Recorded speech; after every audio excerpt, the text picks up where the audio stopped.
Bonjour à toutes et à tous, je me présente et je suis le vieux Will, nouveau youtubeur sur YouTube et je ferai donc des vidéos sur l'histoire et pour cette première vidéo, nous allons parler des débuts de Rome, c'est-à-dire l'époque des rois et un peu sur le début de la République. Mais il n'y aura donc ni Auguste, ni César, ni autres empereurs romains ou héros de la République. Pour eux, ce sera dans une prochaine vidéo.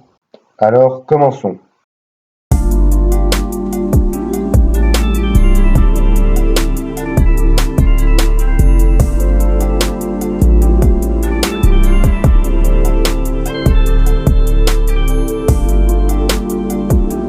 Pour remonter à la fondation de Rome, il faut aller bien avant la fondation, à l'époque de la guerre de Troie, qui serait datée vers 1183 avant Jésus-Christ pour les historiens de l'Antiquité, mais pour les archéologues, on la daterait plutôt à 1250 avant Jésus-Christ. Selon la légende, la ville de Troie, ou Ilion, aurait été attaquée par les Grecs, et après 10 ans de tentatives de siège, ils réussiront enfin avec la stratégie du cheval de Troie, donc des soldats cachés dans une statue en bois équestre, et vont tuer la plupart des habitants de Troie. Et parmi tous les Troyens, un groupe réussit à s'enfuir, avec à leur tête Énée, fils d'Anchise, un mortel, et de la déesse de l'amour, Vénus. Énée s'enfuit avec son père Anchise sur le dos et Ascagne à son pied, et voit sa femme mourir pendant la fuite de la ville.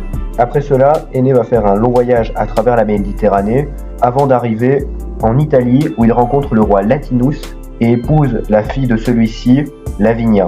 Énée va ensuite créer une ville, Lavenium, et va aussi regrouper tous les habitants du pays du roi Latinus, ainsi que les Troyens qui avaient fait le voyage avec lui, sous le nom de Latin. Finalement, Énée entre en guerre avec le roi étrusque de Caérée et mourra lors de ce combat. Son fils Ascagne, lui, n'héritera pas de Lavinium, elle reviendra au fils de Lavinia, fils qu'elle avait eu avec un autre mari. Ascagne, lui, construira sa ville, la ville de Albe la Longue, où se succéderont 12 rois légendaires. Le 12e roi Albin, Proca, choisit pour successeur son fils aîné, Numitor. Mais une personne n'était pas de cet avis, le fils cadet, Amulius.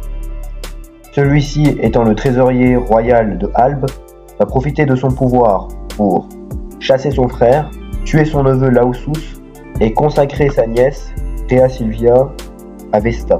Les Vestales étaient donc des prêtresses qui devaient vénérer une flamme qui aurait été ramenée par Énée lors de son voyage de Troie et qui avait l'interdiction d'avoir des relations sexuelles, sinon on les emmurait vivantes.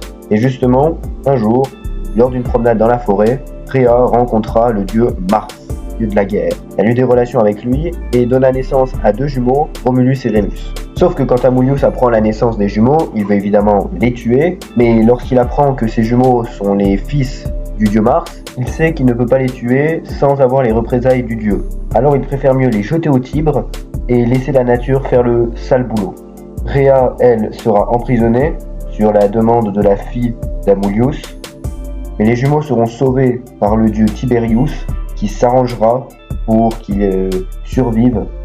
Les 2 jumeaux seront retrouvés par une louve et un petit ver qui les élèveront quelques jours avant d'être finalement pris par un berger, Postulus.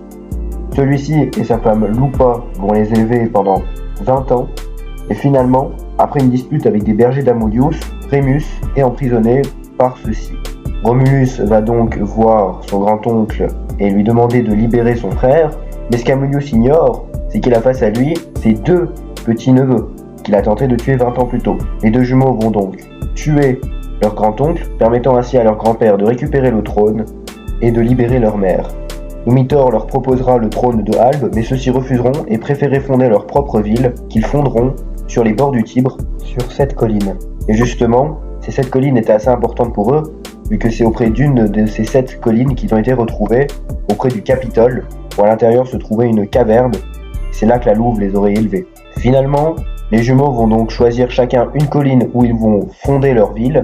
Rémus choisit l'Aventin, Romulus le Palatin, mais il ne peut y avoir qu'un seul créateur. Alors pour cela, il faut prendre les augures, c'est-à-dire regarder les signes envoyés par les dieux et les interpréter. Pour cela, on regardait principalement le vol des oiseaux, et c'est ce que les jumeaux vont faire. Et justement, Rémus voit 6 vautours, mais Romulus, lui, en voit 12.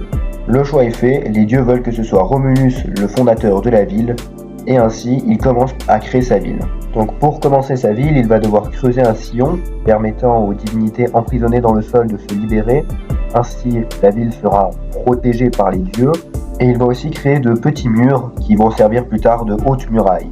Mais Rémus, lui, se moque des murailles et du sillon creusé par son frère et décida donc de sauter par-dessus le sillon, qui était considéré donc comme un blasphème pour Romulus. Romulus, en colère, le tue.